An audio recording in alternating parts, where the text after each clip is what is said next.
রেশনের চাল পাচারের আগেই পুলিশের হাতে আটক রেশনের চালের বস্তা ভর্তি ট্রাক, পলাতক ট্রাক চালক।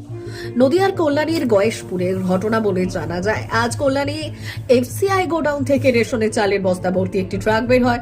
এরপর সেই ট্রাকটি রাস্তার পাশে একটি পরিত্যক্ত ঘরে সেই চালের বস্তা নামানো হচ্ছিল। এরপর সূত্র মারফত খবর পেয়ে গয়েশপুর পুলিশ ফাঁড়ির পুলিশ ওই এলাকায় হানা দেয় এবং সেই পরিত্যক্ত ঘর থেকে বেশ কয়েক বস্তা রেশনের চাল উদ্ধার করে এবং ওই ট্রাকটিকে আটক করে। জানা যায়, ট্রাকটি আটক করার সময় পুলিশকে আসতে দেখে ওই ট্রাকের চালক পালায়। যদিও এই ঘটনায় পুলিশ ট্রাক সহ রেশনের চালের বস্তা উদ্ধার করে এবং গয়েশপুর পুলিশ ফাঁড়িতে নিয়ে যায়। আরো একবার জানাই, পাচারের আগেই পুলিশের হাতে আটক রেশনের চালের বস্তা ভর্তি ট্রাক, পলাতক ট্রাক চালক। ঘটনাটি নদিয়ার কল্যাণী গয়েশপুরের ঘটনা বলে জানা যায়। আজ কল্যাণী এফসিআই থেকে রেশনের চালের বস্তা ভর্তি একটি ট্রাক বের হয়। এরপর সেই ট্রাকটি রাস্তার পাশে একটি পরিত্যক্ত ঘরে সেই চালের বস্তা নামানো হচ্ছিল।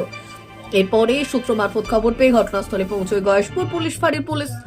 ওই এলাকায় হানা দেয় এবং সেই পরিত্যক্ত ঘর থেকে বেশ কয়েক বস্তা রেশনের চাল উদ্ধার করে এবং ওই ট্রাকটিকে আটক করে। জানা যায়, ট্রাকটি আটক করার সময় পুলিশকে আসতে দেখে ওই ট্রাকের চালক পালায়। যদি ওই ঘটনায় পুলিশ ট্রাক সহ রেশনের চালের বস্তা উদ্ধার করে গয়েশপুর পুলিশ ফাঁড়িতে নিয়ে যায়।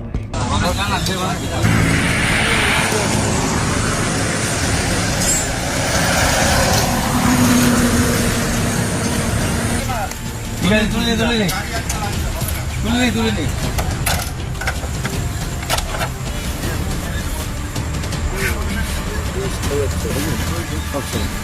চিত্তে ভুলে গেছি। এটা আলাদা, এটা তো উড়িষ্যা। না, সব উড়িষ্যা না, এটা আলাদা। এটা দিয়ে ঘুরে লেবার একই বেরোবে। আরে এটা একই আছে। একই। ও সাইড কেটে গেছে। আমার গাড়ি দিয়ে যাবে থানায়, ওখানে ঢুকো